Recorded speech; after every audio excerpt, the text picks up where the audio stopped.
we're well over the chorusy number. We're double chorusy, so you can do the AGM now. Not often that happens. All right, well, look, we'll do that bit now, and then we can introduce our guests. So those who don't know, I'm Steve Bryan. I'm the MP for Winchester. I chair the all-party group on childcare and early education, but I also vice chair the all-party group on maintained nursery sector, which will become clear in a minute why I mentioned that. So just while we've got everybody on the call that we need parliamentarian-wise, because we didn't manage to do this at our last meeting, we just need to reconstitute the all-party group. Childcare and early education with the officers as follows. So me as chair, Conor McGinn, who's Labour MP, as vice chair, Absana Vejam as an officer, James Daly, same, Neil Gray, who's a Scottish National member, as an officer, the same, Yasmin Qureshi, Labour MP, as officer, and Christian Wakeford, who's one of my colleagues, as officer. So presumably everybody is content with that to be the situation. Yes, good answer. So today's all-party group meeting is being recorded because I'm very keen that we then replay that on our socials, via our socials from which Connect are organising, to make sure that others can follow this up thereafter and as a record. And if you want to tweet that you are taking part, it is APPG Early Years, all one load of text together. Thank you at the start to our sponsors who make this group happen. So that's CASH, National Day Nursery Association, the Early Years Alliance, the Foundation Stage Forum, and Tops Day Nurseries, all of whom are represented on the call. Thank you to you for making this group possible. I'm just going to set out a few things, and then I'm going to introduce our speakers. Rather applicably, because this is the all-party group on childcare, I am just waiting for my little boy's school bus to pull up outside, and when it does, I shall go and let him in. Otherwise, he just bangs the door, literally bangs the door, until I go and answer it, even though he could just open it and walk in. But there you go, that's when you're 9. So this all-party group met with the Chancellor back in September. I mentioned to him during his mini budget statement, I think, that what I described as a market failure within this sector, and asked him whether he would meet with me and a group of us, some of the sponsors, including Neil, who's on the call, I see, went to talk to him at number 10 about the market failure in the sector and the place that the early education sector needs to play in building back our economy. You can't build back our economy without building back childcare, was the point that we made. And so today we're going to be hearing about various viewpoints on the early education workforce, what that review of market failure should look like, and we have some really interesting speakers. This is a hard stop meeting at 4 o'clock, and there's a good reason for that, is that I am today going to make a pitch to the Backbench Business Committee, for those of you who don't know, which is a committee of MPs in the House of Commons here, which allocates debates to backbench MPs on any subjects that you can think of. And I have put in applications supported by a huge number of cross-party colleagues for that debate. And today I have to click and zoom into their meeting to make the pitch as to why I think we should have a debate, which is titled Nurseries and Early Years Settings. And it is a joint debate between our all-party group, so Childcare and Education, and the maintained sector, which I mentioned earlier. And hopefully, fingers crossed, there's me, Teresa Villiers, Jack Dromey and Julian Sturdy, who are the 4 lead members on this. Hopefully, I will do it justice and make a good pitch to the committee, and we will get allocated a debate either in the Chamber or in Westminster Hall at some point in coming weeks. So wish me luck on that. Anyway, let me move on and introduce our speakers today. So first up, we have Helen Donoghue, who is a policy advisor at the Professional Association for Childcare and Early Years. Helen's going to discuss what she thinks the priorities for a policy review should entail from the key, most important point of all, which is the workforce perspective. And just to remember, if I disappear from screen, it'll be for 30 seconds while I go and open the door. So Helen, you're very welcome. Unmute and over to you first. Thank you, Steve. Well, we absolutely welcome your call for a review of the childcare and early years sector. It's long overdue in our view, and it can't happen soon enough. I've only got 5 minutes, so I'm going to cover two broad areas that are interlinked, but also stand alone, and areas that we feel this review should cover. Firstly, historical issues that have been around for some time, and then, of course, those that are layered on top because of the impact of the pandemic. First of all, just to say, I think it's really important in this work we don't replicate what's been done already, because while there hasn't been a comprehensive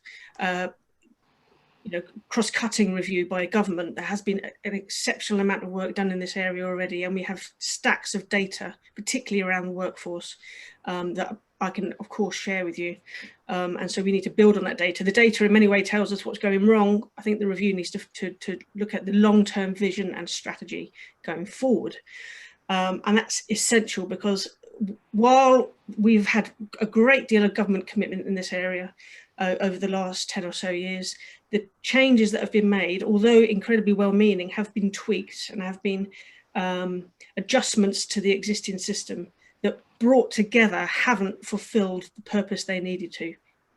So the review needs to look at the whole funding formula, because what we have at the moment is a kind of complex bureaucratic mesh of offers and schemes that professionals find it often hard to cut through, and obviously carers and parents often left wondering where to look. So for example, I'll give you two examples. Despite its intention to address disadvantage, we know that the 2-year-old offer is not fully utilised.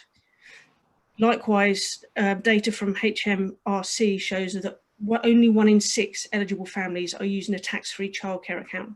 So two areas of intervention there that aren't serving their purpose, that need to be changed and looked at. And it all adds up to settings not having the resources to support their workforce. They're relying on this mesh of funded schemes and private fees, and it doesn't add up to enough, and it could. So the impact on the workforce means that we have an impact on the outcomes of children. And ultimately that has to be the end game of the review, we believe. Of course, childcare and early years education serves the economy, but the ultimate future of the economy are those children going to school ready to learn and leaving school ready to work.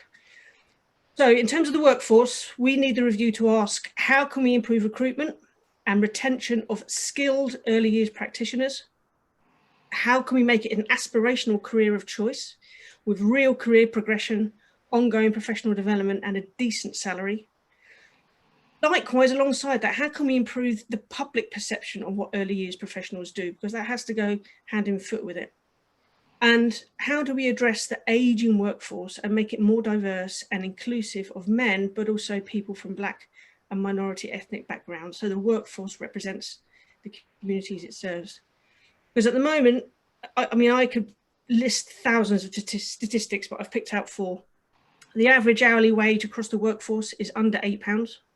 Almost half of early year workers rely on in-work benefits.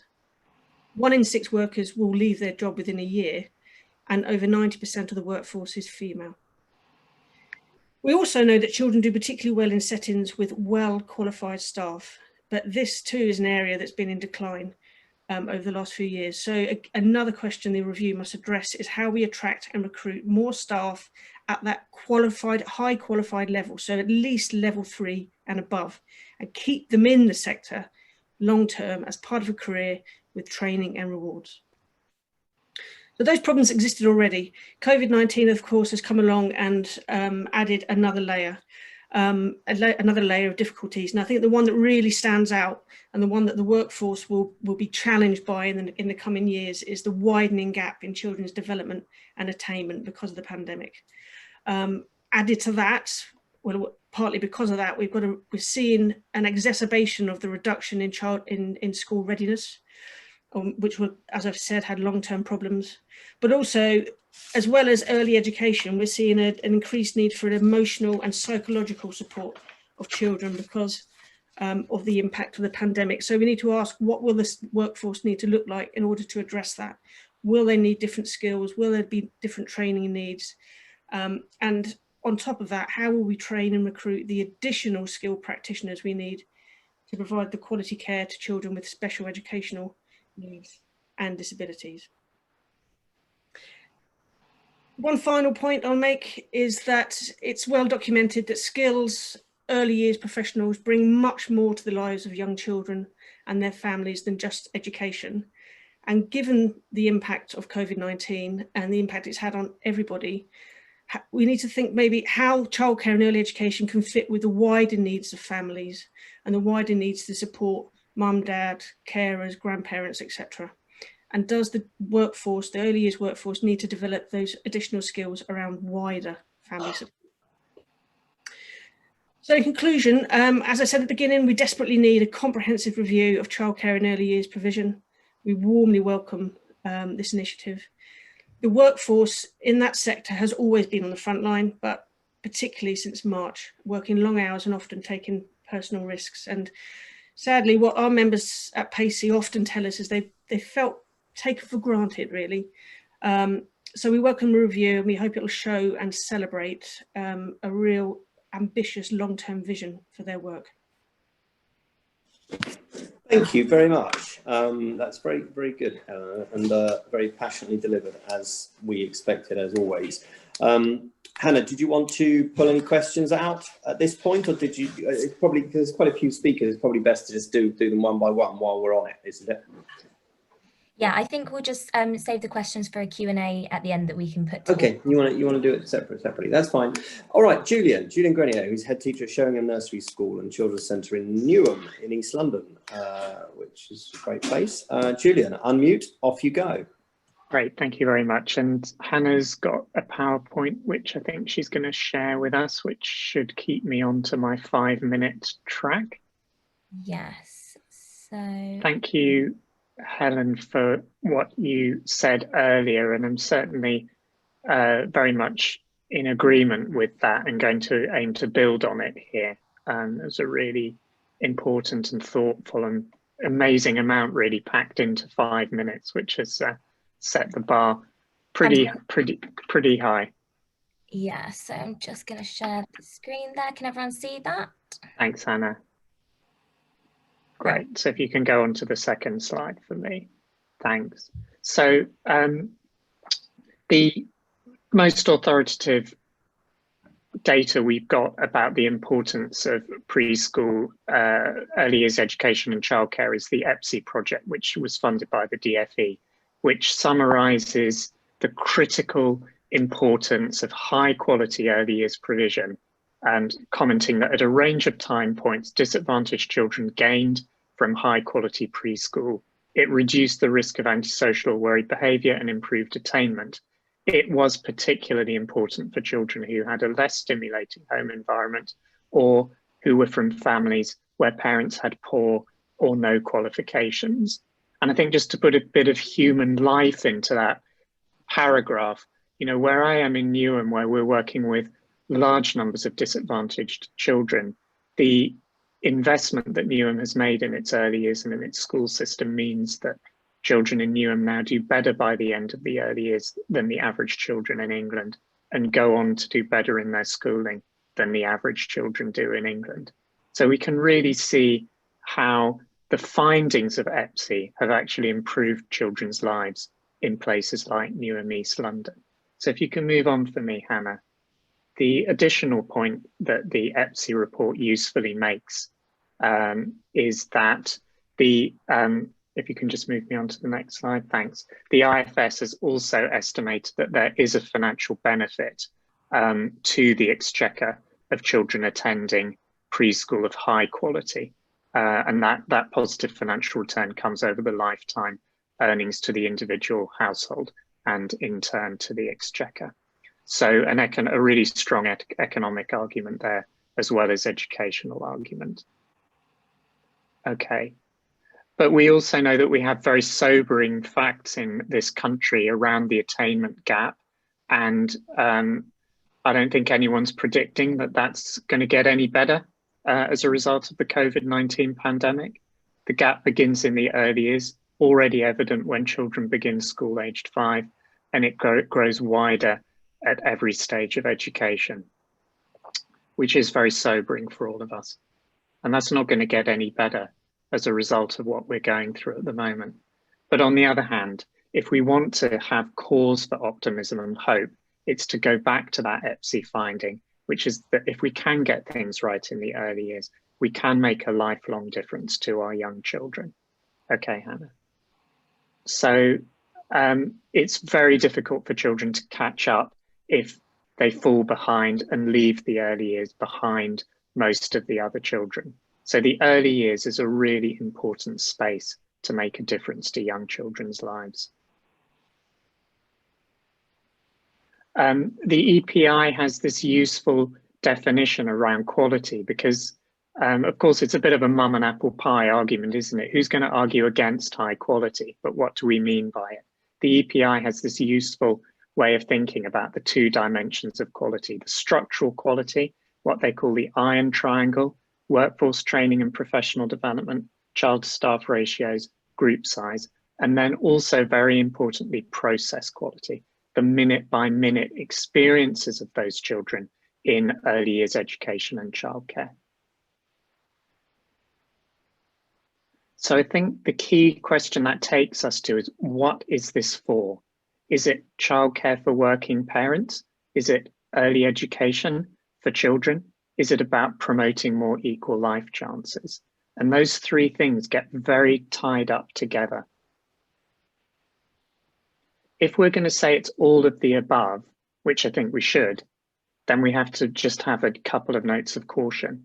The first is, at the moment, with the 30-hour funding, we have got a version of the Matthew effect here, which is that if you're a more advantaged family with parents in work, then you get more free hours. And that doesn't do anything to support disadvantaged children. And I'm not neglecting the fact that families in work can also struggle economically, but it can't be right that in places like Newham, funding has effectively been taken away from disadvantaged children and given to families in better economic circumstances. Nurseries in the most disadvantaged areas in our country have the least funding. They employ the lowest qualified staff. And we also know from the research into the free places for 2-year-olds that much of the early years provision we have in our country doesn't actually provide a boost to children's early learning.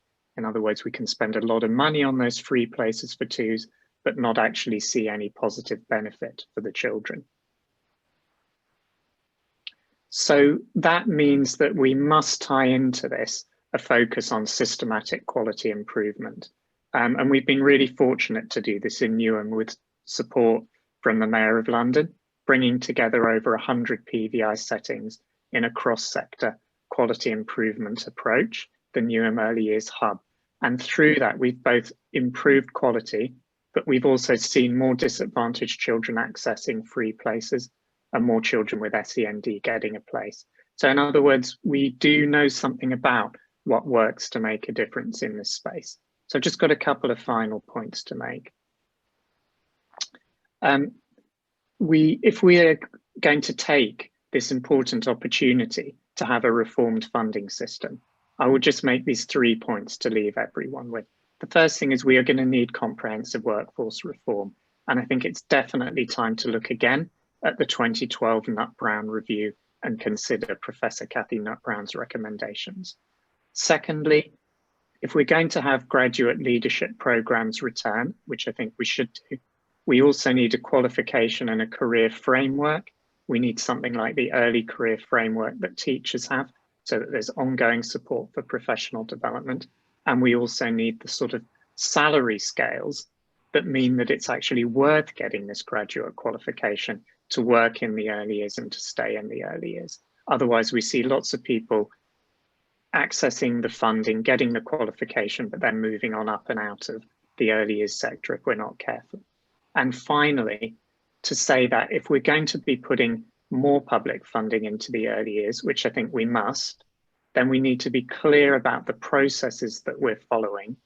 So in other words, if we're funding better qualified staff, we need to be clear about the quality of those qualifications and the pay scale and the impact. And we also need to be clear about what sort of outcomes we want to see for children so that we've got some sort of grip on that funding. Thanks, Hannah. Thank you, Julian. Thank you very much Hey, indeed. One question was, don't want would to you be be thinking on the phone. happy to share your slides, which I presume you would? Okay, well, we will, if you send them to Hannah, then anybody who requires them, please contact that. Baroness Newlove put a very interesting comment in the chat that said, gosh, this is, there's a lot to take on board here. There is a lot to take on board here. You know, this is a complex and complicated sector. This is not just well-meaning amateurs looking after children. This is highly educated professional people doing a job, and I know that because I'm married to one and I hear it every night. So and then next up is Laura Janner, who is from the a US-based pediatrician, health communicator, early educator, social entrepreneur, and award-winning parenting and children's book author, some of which may be posted up behind you, Laura. So thank you very much for joining us from the US. The floor is yours. Excellent. Well, thank you. And I am honored to join all of you today. And I hope you are all staying well, at least relatively speaking. I'm going to give a bit of a whirlwind because, as we've all established, there's a lot to cover, but hopefully this will help kind of put a big picture perspective on what's been presented. I want to start by acknowledging that the global pandemic has had devastating effects on childcare and early education sectors, not only in the UK, but in the US and elsewhere around the world as well. And these effects are not simply the result of a once-in-a-century virus, but rather the pandemic has served to shine a light on just how fragile childcare sectors are and just how critical the resiliency of the sector is to a country's economic viability. Few would argue that early childhood sectors around the world have generally been undervalued, undersupported, and as a result, usually underfunded.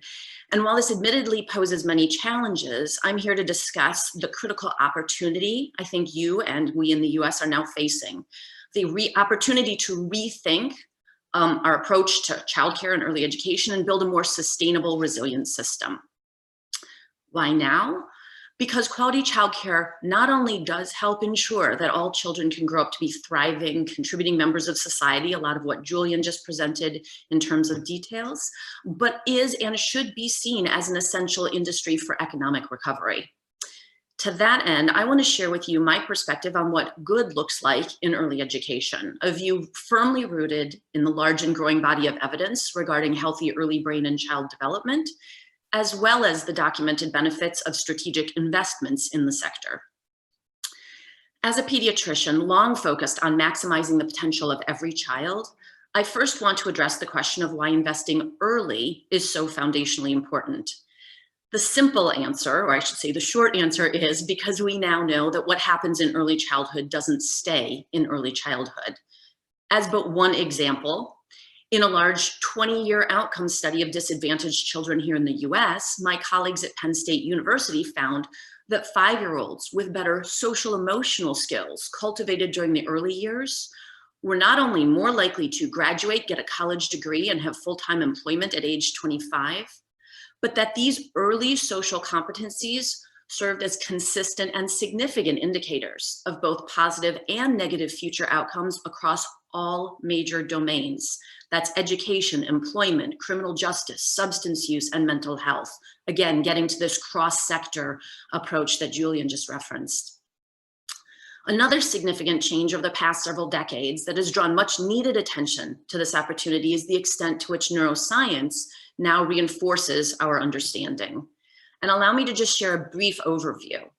We now know that babies are born with about 100 billion brain cells that connect at a mind-expanding rate of up to 1 million new neural connections per second.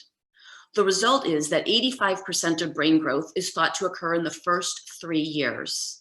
And while this rate of growth is impressive, it's not simply a matter of he or she with the most connections wins. In fact, while the number increases significantly from birth to 2 years, after that, we start to actually see a thinning out or pruning of these synaptic connections. Those that are used are strengthened, and those that aren't are pruned away. So the real question becomes, how do we strengthen the right connections? The fact of the matter is that neurons don't just connect, and young children don't just learn what they need to know all on their own. With respect to the wiring of babies' brains, we know that unlocking children's early learning potential and strengthening these connections is deeply dependent on engaged social interaction. In other words, early experience shapes brain architecture, and caring, responsive adults play the critical role of chief architect. For disadvantaged children, the impact of a caring, responsive adult is so powerful that it is thought to serve as a protective buffer against the neurotoxic effects of poverty. Based on this neuroscience-informed understanding, strengthening the early childhood sector must involve not only ensuring safe, healthy, and developmentally appropriate practices for young children, but an equally important focus on the training, well-being, and ongoing support of the early childhood workforce. This pronounced shift in focus to what is now described as early relational health makes apparent that what good looks like must include the intentional cultivation of positive interactions between young children and their caregivers. In fact, the Harvard Center for the Developing Child, a globally renowned multidisciplinary group driving science-based innovation in both early childhood policy and practice, has recognized that the building of adult capacities is one of the most effective ways to improve child outcomes.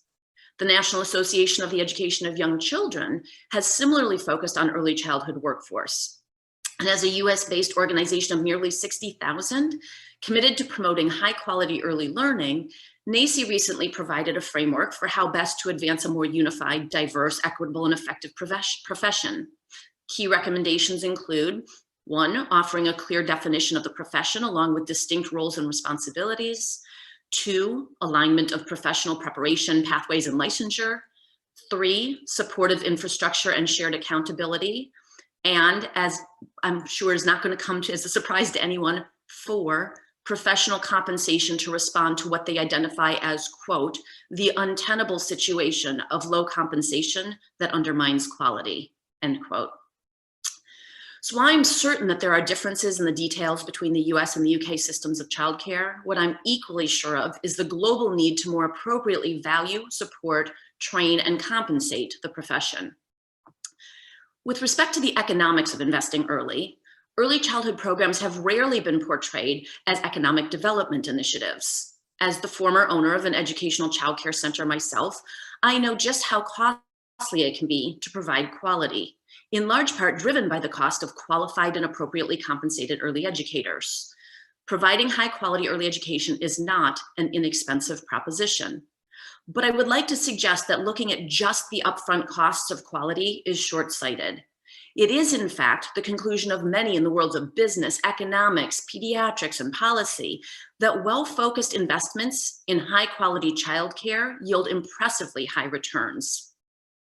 Nobel Prize-winning economist James Heckman has calculated as much as a 13% return on investment for comprehensive, high-quality birth to 5 early education. What does good need to look like to yield such compelling economic returns? It involves childcare that's available full-time from birth and continuously over the early years. As a nod to one of the comments that was made just a little bit earlier in the chat, it needs to recognize the critical role of parents and engage them accordingly, as well as incorporate basic health and nutrition. And it should offer a highly developmental approach to early learning that includes not only the traditional cognitive skills, but the foundationally important social emotional skills as well, a topic of particular interest to me that I've recently presented in both a TED Talk and in my book, The Toddler Brain, Nurture the Skills Today That Will Shape Your Child's Tomorrow. Yes, all these components of quality cost money on the front end, but Federal Reserve economist R. Rolnick emphasizes the significant return on investment represents an almost entirely public return. And finally, as for the business community, there's been a groundswell of interest and support for increased public-private partnerships and investments in early childhood globally. From Ready Nation, a global organization of business leaders who, armed with the very same science of early brain and child development, advocate for investments in the early years, to the US Committee on Economic Development and the World Bank. The US Chamber of Commerce even hosted its first ever early childhood and the workforce convening, and in the face of the pandemic, has firmly and publicly asserted that childcare is an essential industry for economic recovery. So as someone who has dedicated several years to making the case for early investments in human capital on stages around the world, I want to leave you with a summary question to answer your question of what defines good in early education. Good means equitable access to affordable, high-quality care provided by caring, responsive adults in the form of well-trained, diverse, and appropriately valued workforce that in partnership with parents is committed to maximizing the potential of all children. Given all that we now know about early brain and child development and the foundational role that caring, responsive adults play in improving the health, education, and life outcomes for children, not to mention both the short and long-term economic benefits of doing so, I will close by leaving you with a question to consider in your pursuit of a more sustainable childcare and early education sector. It's not a question of whether or not you can afford to invest, but rather how can you afford? Thank you.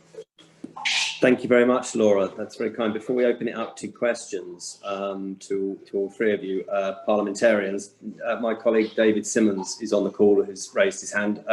David, would you like to make a comment? We go to parliamentarians first, as is generally the way we do it. Thank you very much, Steve. Chairman, I just want to ask on the last point about investment. In the UK, there's been a lot of study done about things like social impact bonds as a way of measuring the value of investment in all sorts of things, including this field. I guess the challenge has always been who the return comes to. So often the case is that if the local authority or the school spent a lot more money on this activity, then there would be a wider benefit to society. And the problem is, how do you make that financially viable, given that the return to society is not finding its way in terms of money back to the local authority or the school that's paid up front. So I'm just really interested in that point about the 13% return on investment. You know, has there been any analysis that could be shared about how you make sure that those who are spending the money up front to provide the service see the benefit coming back in order to make that a virtuous and sustainable circle financially? Sure. Who were you particularly asking that to, David? Or was that to Laura? I think mainly to Laura, but the others may have a view about this based on experience. Yeah, sure.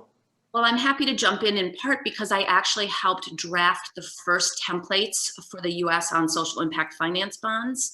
And I was actually at the TED conference when someone from the UK first presented your approach to social impact financing as well. What it brings to mind, obviously, and as you mentioned, and also as Julian mentioned in his presentation, is the challenge and the opportunity to look more broadly at a cross-sector approach. Again, as a pediatrician, I often use the very specific example of what happens if I tell you that the single best treatment for a child's asthma is $100 of legal services for their parent. The money's put in on the legal side and you get a healthcare outcome in terms of the economic return. So a lot of the efforts around this involve, and I didn't have enough time, I was trying to keep my comments as short as I could, but comprehensive. It comes down to data and both, you know, using evidence-based to do implementation, but also looking at outcomes. And this is where I think having a more, I think as you all alluded in the very beginning, a more sort of holistic strategic, Helen mentioned, more sort of a comprehensive as opposed to a piece together approach. The challenge of braiding funding together, lots of funding and putting it on, on the people who are the providers to pull the money together, also does a disservice when you're trying to look at economic returns. In the US, what I see, and again, from what I understand, we led the way in some of the work on social impact financing. We've done some both on prison reform and on early childhood. But what I see a lot of is movement to whole child, family, community-centric models where investment, both government, publicly funded money and also philanthropy and private partnerships are putting money towards comprehensive programs, community programs, and in doing so, they're looking at outcomes both on sort of the school readiness, graduation from school, college, degree attainment and earnings, sort of on that education continuum.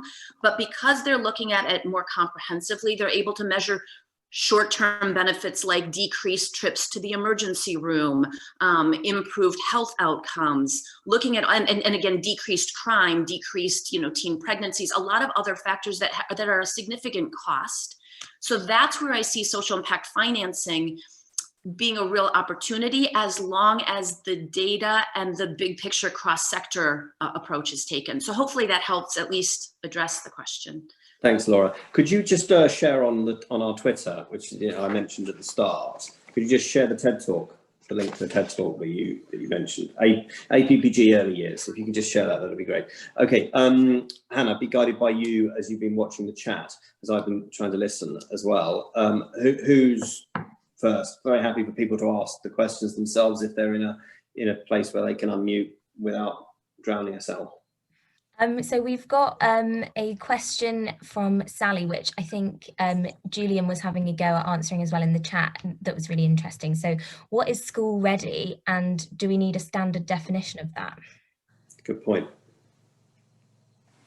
Yeah, can I come in on that then, Hannah? I think that something that's helpful when we think about school readiness is to think of the UNICEF model, which sees 3 dimensions of school readiness, which is that we want children to be ready for school. So building on Dr. Laura Janner's comments there, that's about their social abilities to manage being in a group, to resolve conflicts, to work with other kids, to really manage all of the social and emotional aspects of being in school. But it's also about having the ability to focus your attention, to learn, having all those language skills and physical skills that you need to make a success of your time in school. So school readiness is about kids being ready for school, but it's also about schools being ready for the children. So schools have got to think really hard about how they use that early years information to support and adapt the Key Stage 1 curriculum to include children as they move in. And finally, the third dimension UNICEF suggests is the community's readiness to support children as they move into schools. So that parent involvement, parents involved in their children's learning, supporting their children through the inevitable ups and downs of schooling. So I think we need to think about school readiness in that 3-dimensional way. And early years education is strongly evidenced to make a significant impact to help children to be ready for school and to thrive in school. Really, really important investment, just as the other 2 panelists have said. Thank you, Julian. Yeah, thank you, Julian. I'm really pleased you said that schools have to be ready for children. I think that is really important, especially as children are going to school so much younger than they ever used to be. And it really is about, are schools ready for them rather than children being school ready. I think that's the most important part that you mentioned. Thank you. Okay, Hannah. So another question that I think Helen might be our best placed panelist to answer on this one. So David Wright said, there are huge issues to address regarding representation in the workforce. How do we improve status, salary and training? Well, that's the fundamental question, isn't it? I mean, it's where the sector lags behind, and it kind of parallels other sectors like that. I mean, another area of public policy we need to look at is adult social care. And you know, there's no easy, if there was an easy answer to that, then we'd be there. But that's it. It adds to my point that the review needs to be comprehensive and look across the board. Thank you, Helen. David Simmons, MP, I can see that you have raised your hand again. Did you want to come in?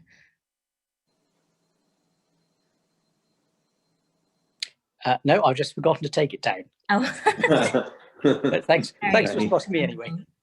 I mean, yeah, I still can't believe how confusing I find Zoom after all these months. So another thing, kind of theme that was coming up in the chat that was quite interesting is about the perception of the sector. And Lucy asked some questions about whose role is it to change that perception and what role can the sector itself play in that?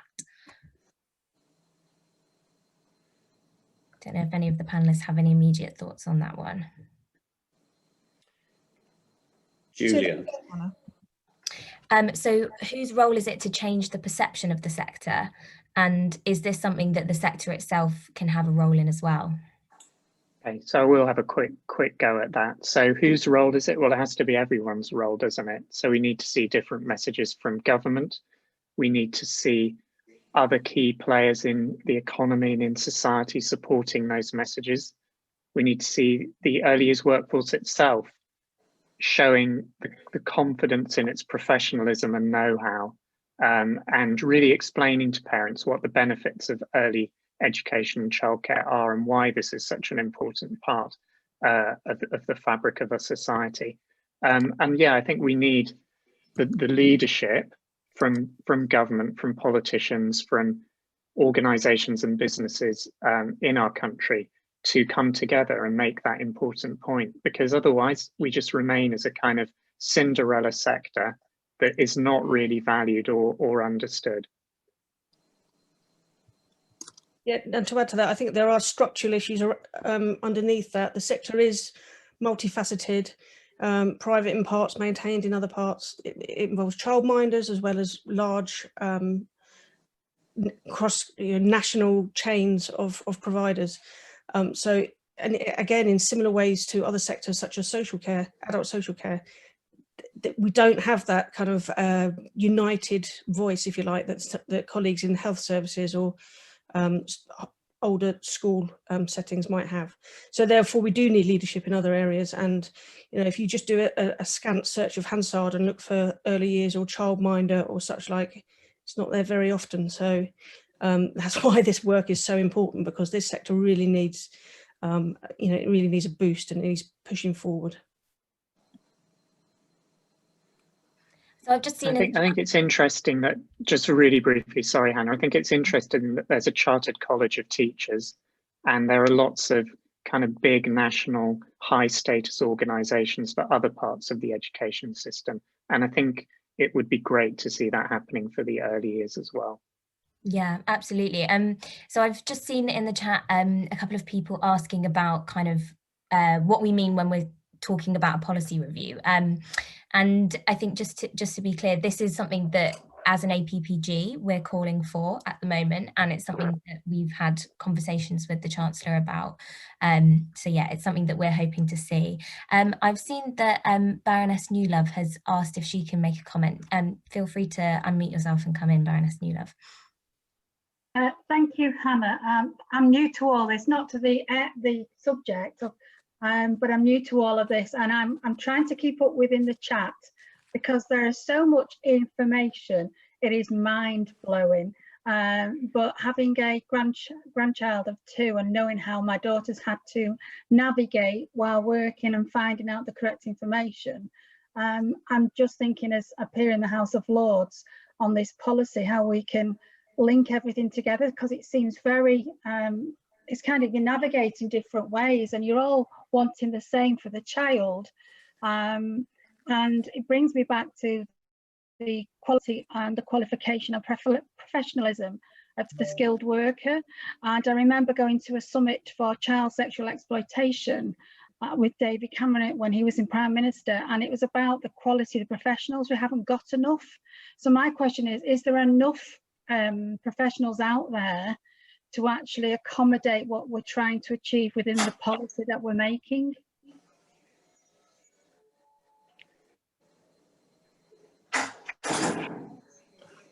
Well, I'm happy to chime in, although it's not necessarily specific to the UK, and then I will defer to Julian and Helen. And also, as a comment, because somebody posted in the comments, it was nice that they thought my comments were useful, but that there are plenty of people in the UK who could provide this. I absolutely agree. My goal was to make it clear that we're dealing with a universal here. And what I do believe is universal, I have spent a lot of the last several years speaking internationally on this subject, is that if we look at a big picture, the profession has been undervalued. At best, it's often been seen as babysitting.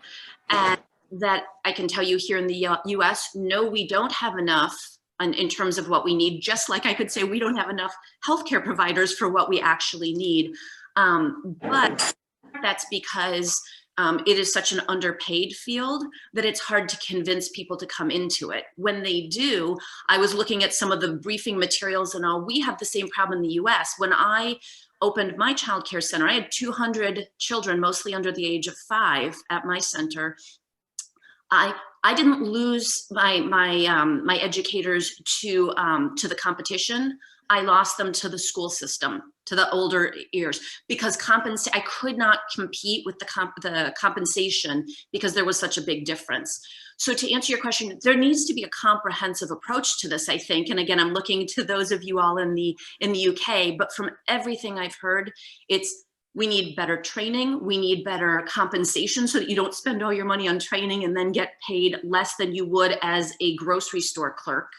And that it needs to be recognized for the value it brings, which then gets back to this point why I'm interested in social impact financing, because to me, that's someone saying, I will invest, right? If it doesn't work out, costs nobody else anything, right? Doesn't cost you anything if I make the upfront investment, but I will use research and data that we've all agreed upon to show that there is an economic or a financial return, which then for the entire sector justifies what a lot of people in the sector already know, but at a level that then can be translated to, you know, business economic policy support. Thank you. I just want to, before anybody else comes in, and I know there's lots of professionals here, but I'm taking lots of notes, is the fact that there is an issue where, you know, with COVID, and I have many friends who are child protection advisors, where we've had newborns who have never seen a health visitor, a social worker. And my frustration is, I mean, I'm from the north, as you can tell, I'm at home. And my frustration is there's a divide in the geographical agencies to access these. If some people think they're accessing them and think it's fine, and others are not. And my worry is that, you know, there's a lot of children who have not had access to the agencies that are out there. So that was my other question. So Baroness Newlove, there's two things here. There's this nurseries and early years settings debate, which is clearly what this is about, which is, you know, the early years education. There's then the wider early years agenda, which could be described as the first 1,001 days, which is what Andrea Leadsom is leading a review for the Prime Minister on.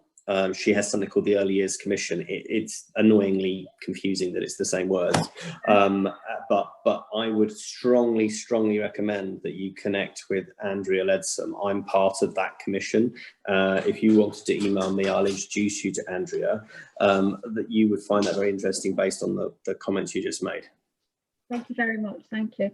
I just think you're all wonderful trying to do something. Why we all use the same kind of language, but we all don't connect. And I think it must be frustrating for you guys as well. So thank you. That was the end. I'm going to listen to everybody else. Bless you. Bless you. Hannah, themes. Yeah, so another interesting question from Tina was, many parents shy away from filling forms for pupil premium and are missing out. How can we improve uptake? Yeah, as someone who struggles with exactly that issue in our nursery school, that's certainly a problem. And I'm not sure that the early years pupil premium approach has quite delivered what it was hoped it would. It is very bureaucratic and complex. Lots of parents don't want to fill out the forms for various reasons. I think there might be an argument for finding a simplified way of getting additional funding into early years settings in disadvantaged areas without that level of paperwork. Yeah, I would agree. I think any level of paperwork is going to be a barrier for many people. Not on the pupil premium, but on the 2-year-old offer, we have worked closely with, funded by the DFE, we've worked closely with Job Centre Plus to work with those people that might not know they're entitled to extra hours for the young children, so that they can go and seek training. And what we found is not rocket science. It's when one human being sits down with another human being and talks them through and makes something accessible and understandable, then it works. I'm afraid that I don't really know of a shortcut to that process. I actually think that's a general and really powerful point, which is that I think sometimes we're slightly obsessed with high-level system change, whereas actually what we want is practitioners who are really confident to do things like knock on the door of their GP practice and talk to the health professionals, or school head teachers who've got the openness to go and talk to their childminders and PVI colleagues in the local area. A lot of this is grassroots community work, and it's just encouraging a shift in attitudes more than anything else that we need. And Julian, I can reinforce that's actually what I'm seeing as a global shift, this sort of top-down profession-centric model to a much more ground-up, community-centric and grassroots level. The other thing, somebody had asked me to put the TED Talk in the link here in the chat. I did, but I also put the first TED Talk that I gave called 5 Connections That Will Change Children's Lives. And one of those connections was the reintegration of health and education. Because I've been long making that point since I clearly professionally straddle the two areas. It's not that they just have a lot in common. When we're getting down to social, emotional, mental health, impacting health outcomes, emotional, social and emotional, as well as cognitive skills, we're talking about the exact same things, the same agenda, but again, two professions that have been very separate. So again, right now, we struggle with that in the US as well, these comprehensive strategies that are being implemented now in some of the things I'm involved with. The challenge of even sharing data between our health and education system, which I imagine is the same for you, is very difficult. The person-to-person contact is not, because it is very quickly apparent we are all aiming for the same outcome.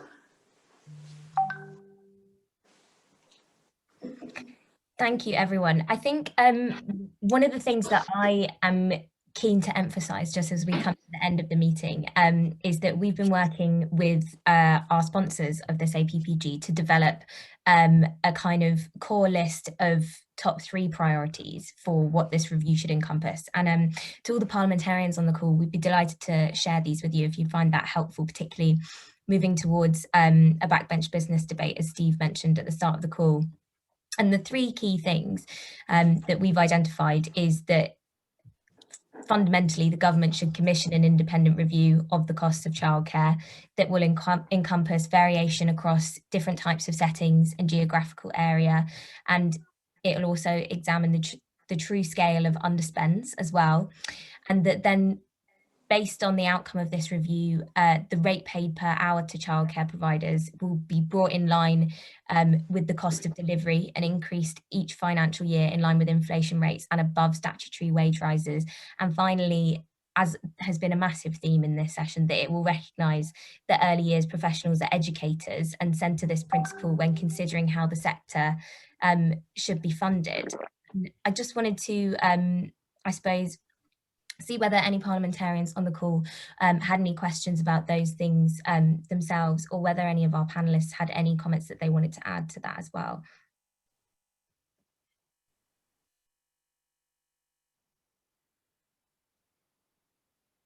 Shall I jump in? It's Danny Kruger. Thank you, all of you. I'm the MP for Devizes.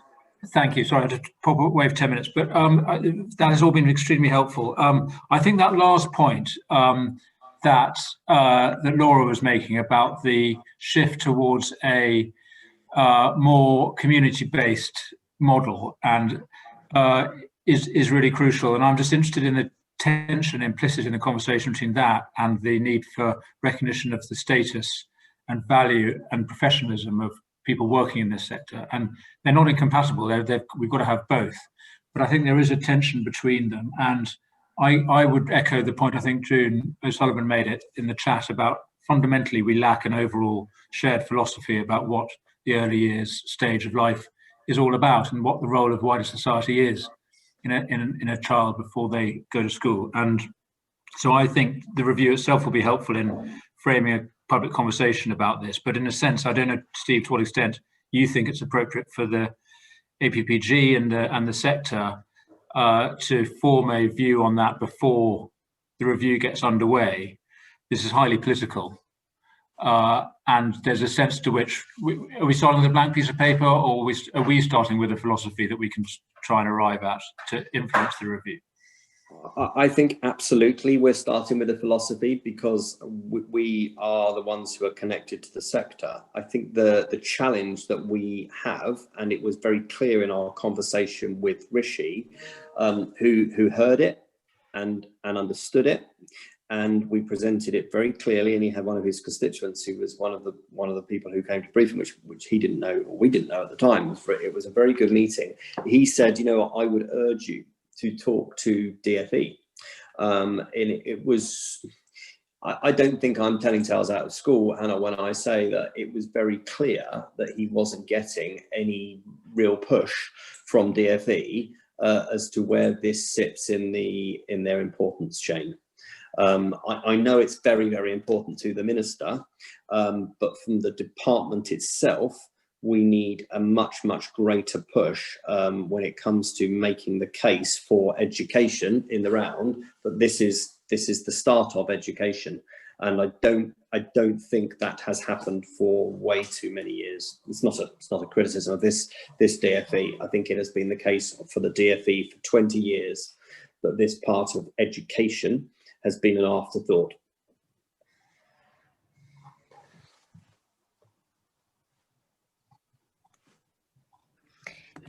Thank you, Steve. I think there was just one more question that I wanted to pick up on from the chat before we round off, if that's okay. And that was from Julia Waltham. And she said it'd be really good if the review examined how to ensure a childcare infrastructure that it ensures it pays to take on paid employment after childcare costs are covered. And I just wanted to see whether any of our panelists had any final remarks on that as a final question.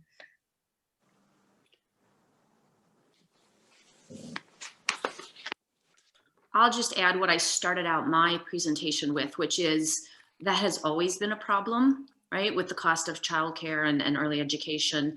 But the pandemic has brought it out even more so. And from the numbers I'm seeing, there's a very disturbing and disproportionate impact on women in the workforce and on those who are already disadvantaged, where it's already a challenge. And given that I think we are all working to try to address the growing, gaps, and there's all sorts of gaps that we need to address, trying to figure out how to make it so that the huge value brought to the workforce from having people engaged in it doesn't cost more, right? It costs more to do that than to just stay home. And back to the 13% return on investment number I quoted, the largest returns, and this is not just in the US research, but in general, the largest returns are those that come from providing this kind of quality to the most disadvantaged populations. So if we don't think about how we do that, we're losing out on the economics of the workforce, we're losing out on helping close those gaps. And again, I always say, and as a pediatrician, I'm going to come back to, this isn't all just about economics to me or to lots of us. We also know what life outcomes are for kids, what those life trajectories are, and getting it right early impacts the quality of life and the ability to thrive for the children who benefit from it. Laura, thank you very much. Look, I'm going to draw the meeting to a close there. The chat function itself on top of the meeting has just been so full of informed viewpoints. I hope there's a way that can be captured too. And I know that the event is being recorded. I'm sure that is recorded alongside it. It shows how much knowledge and passion and innovation there is in this sector. And it shows why we, I think, are so right to try and raise its profile within the policy debate. As long as I've been in Parliament, I can't remember a full debate in the chamber talking about early years education. It's a long time overdue, and I really hope that we can be successful in landing that. We've just got to use every lever at our disposal, colleagues on the call, parliamentarians in both House, to make sure that we increase the footprint of this debate. My experience of being in Parliament for 10 years is that you've got to be everywhere and with everything. And the more that you appear, whether it be through a debate, through parliamentary questions, through written questions, through debates in the Lords, through work that think tanks are doing, which Danny mentioned, that it all adds up as part of this push that then opens floodgates. Nothing in isolation. No one thing ever made change, in my opinion, in my experience of being in the House. So that's why the work that we're doing is hopefully important and part of the change that we want to see. So thank you very much to Hannah and Secretariat for organising. Thank you for everyone for coming on the call, especially for colleagues in both Houses of Parliament. Meeting closed.